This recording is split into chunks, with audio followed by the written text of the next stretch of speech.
네, 안녕하세요. 홈트리오TV의 이동혁, 임성재, 정다원입니다.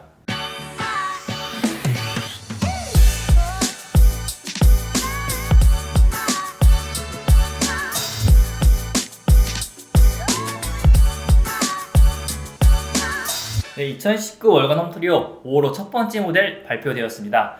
37평형으로 저희가 구성을 했고요. 우리 가족을 위한 알찬 집이라는 제목으로 저희가 기획을 진행했습니다. 네, 이번 주택은 경량 목구조로 기획이 되어졌습니다. 지붕 마감되는 리얼징크, 그리고 외벽 마감은 저희가 가장 많이 사용하고 있는 스타코플렉스로 저희가 진행을 했고요. 건축 면적은 122.25제곱미터고요. 1층은 82.47제곱미터, 2층은 39.78제곱미터로 저희가 구성을 했습니다. 총 면적은 여기 37평이에요. 그러니까 아마도 이제 4인 가족이 생활하기에는 거의 최적화되어 있는 모델이다라고 이렇게 봐주시면 좋을 것 같아요. 도시명에 어울리는 좀 모던하면서 그동안 보지 못했던, 그러니까 이 지붕 자체 라인을 좀 많이 매스 분절시켰어요. 이제 외관의 전체적인 느낌을 보면 굉장히 강인한 느낌을 많이 받을 수가 있는데요. 이제 지붕이 중심부에는 외쪽 지붕 형태를 이루다가 뒤쪽으로 넘어가고 옆쪽으로 보게 되면은 이제 전통적인 지붕 형태를 띠고 있고, 또 앞부분에는 디귿자 형태의 또 어떤 지붕의 포인트를 주고 있는데 난잡하다라고 얘기를 들을 수도 있을 정도로 이렇게 좀 강인한 모습을 띠고 있는데요. 어떤 강인함과 이 중세 갑옷 같은 느낌으로 생각을 해주신다라면 바깥에 보이는 이 강인한 이미지는 이 이상이 없지 않을까, 이런 생각도 듭니다. 사실 주택이라 하면 온화한 느낌만을 많이 주려고 노력을 하는데 이 기획 모델은 굉장히 강인한 느낌을 줬다라고 말씀드리고 싶어요. 호불호가 좀 갈릴 것 같습니다.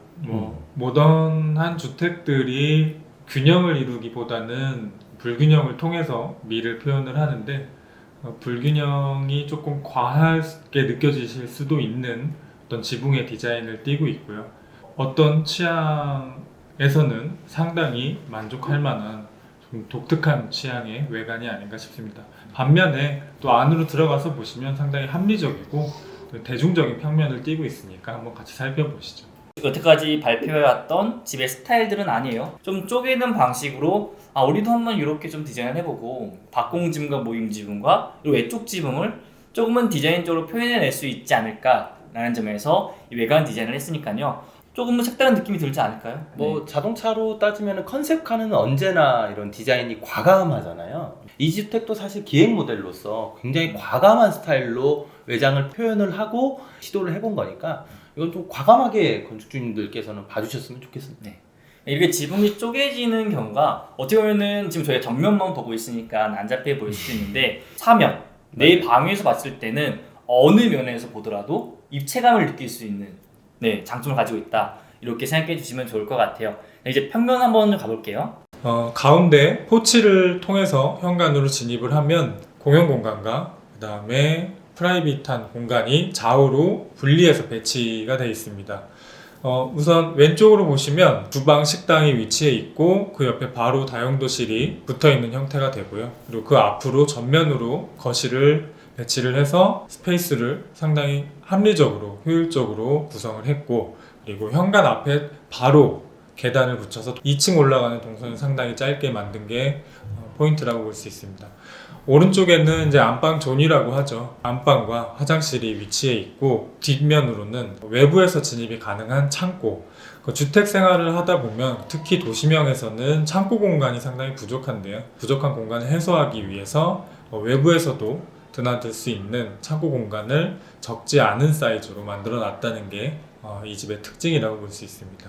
1층 같은 경우에 저희가 도시명으로 이제 진행을 하다 보니까 이 폭이 좁아요. LH공사 같은 경우에서 이제 분양하는 땅을 보게 되면 도로 지붕 빼고 보통 한 70평에서 80평형 정도, 100평 이상의 땅은 솔직히 보기가 힘들어요. 또 너무 비싸고 땅값이. 그래서 한 80평 정도 되는 땅 같은 게 이 폭이 한 12m, 13m 정도. 보통 넓은 땅이라고 하면 거실과 주방을 옆으로 놓고 남쪽으로 다 햇빛을 받을 수 있게 많이 하는데, 이 도시명 같은 경우에는 그렇게 하기가 너무 부족해요.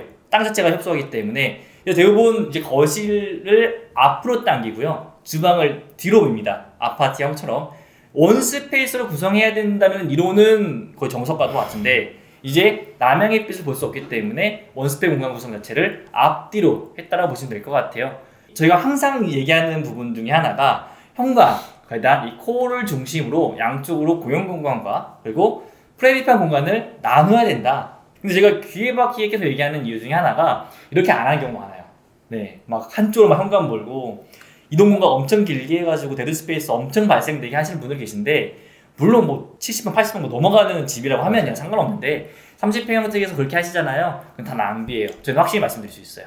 40평 미만의 주택은 아파트형 설계를 안 따라갈 수가 없는 게 가장 합리적인 공간을 만들어내야 되고 가성비가 높은 공간을 만들어내야 되기 때문일지도 모르겠어요. 왜냐하면 또 주택에는 아파트에는 없는 계단실이 중간에 코어가 위치를 하고 있기 때문에 코어를 중심으로 한 어떤 공간 분리는 확실하게 이렇게 개념을 잡아드리지 않으면은 이동현 건축가님 말씀처럼 어디 표류할 수가 있다. 어디 뭐 왼쪽으로 진입해서 오른쪽에 끝에 있는 방을 또 간다든지 그런 건 사실 말이 안 되거든요. 2층은 계단을 통해서 올라오면 바로 이제 소거실, 뭐 거실이라고 하기엔 좀 작은 공간이고요. 코어라고 코어 연장선상이라고 보시면 될 것 같고, 정면에는 큰 방이 있습니다. 이 집의 특징은 이제 평수가 작다 보니까 드레스룸을 별도로 만들진 않았어요. 대신에 방을 좀 크게 해서 붙박이장을 설치할 수 있는 정도의 사이즈로 방 사이즈를 키웠고, 그리고 화장실은 이제 계단실 바로 옆에 배치를 해서 동선을 최소화할 수 있는 공용 화장실을 위치를 시켰고, 그리고 한쪽 사이드에도 가변형 공간으로 방으로 쓰실 수 있는 공간을 만들어 놨습니다. 평소에는 방으로 쓰지 않고 서재라든지 다양한 용도로 사용을 하고, 그리고 손님이 오셨을 때 게스트 룸으로 사용할 수 있도록 가변형 공간으로 공간을 구성을 했다는 점이 이 집의 포인트라고 보실 수 있겠습니다. 임성재 건축가님께서 말씀해 주신 것과 같이 드레스룸을 과감히 없애고 방 사이즈를 키워서 붙박이장으로 전체 다 가는 거는 가성비적인 측면에서 좋다고 생각을 해요. 작은 평수에서도 자꾸 드레스룸이라든지 모든 유틸리티 룸을 다 가지려고 하시는데, 과감히 한실 정도 삭제하시면은 방도 방대로 쓰실 수 있고 어떤 거실도 공간이 넓어지면서 어떤 이제 도시명 생활주택, 이제 40평 미만의 주택에서는 크게 공간도 다 활용할 수 있어서 저는 이 주택을 도시명 생활주택의 또 표본이라고 말씀드리고 싶습니다. 30평형대, 30평 한 7, 8평 정도에 대해서 2층으로 구성하실 때에는 솔직히 거실, 주방, 다용도실, 안방 공간은요 거의 정해져 있어요. 네, 크게 하지 않고 요즘에 줄이는 추세를 보니까 뭐 안방 뭐 4평, 뭐 거실 뭐 6평 이런 식으로 정해져 있고, 2층 같은 경우도 방 사이즈가 거의 정해져 있어요. 작은 방 같은 경우에는 한 3.5에서 4평, 네, 좀 더 크게 한다고 하면은 4평, 한 5평에서 5평까지는 가지는 않는 것 같아요. 그러니까 이런 공간들을 만들어 놓고, 그러니까 어설프게 방을 쪼개서 막 쪼개는 분들이 있거든요. 근데 이런 쪼개면은 이게 방도 아니고 딱 그래서 창고도 아니고 유틸리티 공간을 쓸 수도 없고, 그러니까 어설프게 만들 바에는 이번 주택처럼 차라리 2층에 방을 확실하게 구비해 두고 그 안에서 가구로서 해결할 수 있게 하는 맞습니다. 것도 한 방법이라고 여러분들이 생각해 주시면 좋을 것 같아요. 솔직히 이번 월간 홈트리오 같은 기획 모델 같은 경우에는 제가 그동안 발표했던 좀 심플하고 좀 모던한 느낌보다는 복잡하고 매스 분들 많이 일으킨 주택이라고 생각해 주시면 좋을 것 같아요. 그래서 이거 홈트리오 느낌은 아닌데? 라고 생각이 들 수도 있는데, 바로 컨셉카처럼 좀 시대해볼 만한 주택 느낌이었다 라고 받아들여 주셨으면 좋겠습니다. 뭐 음식도 그렇지만 매번 뭐 고소하고 뭐 달콤한 것만 먹지는 않습니다. 가끔 맵고 짠 것도 이제 먹는데, 그런 것처럼 저희도 조금은 과감한 어떤 맛을 내려고 이번에 노력을 해봤고요. 그래도 그 안에 담고 있는 평면은 상당히 알차고 담백하다는 거 알아주셨으면 좋겠습니다. 저희 홈트리오가 매번 실용적인 주택만 한다는 편견을 깨는 사실 5월 첫 번째 월간 홈트리오지 않았나 싶습니다. 네, 저희가 매번 발표하면서 진짜 이 기획 모델 자체를 어떻게 발표를 해야 될까 많이 고민을 합니다. 그러니까 여러분들이 혹시나 이런 집이 좀 필요할 것 같다 라고 생각하시는 좀 아이디어 같은 것도 있다고 하시면은 저희한테 제안해 주시면 저희가 또 검토해서 새로운 안을 발표할 테니까요, 많은 관심과 사랑 그리고 제안 부탁드리겠습니다. 감사합니다. 네, 이 영상이 도움이 되셨다면 구독과 좋아요 눌러주세요.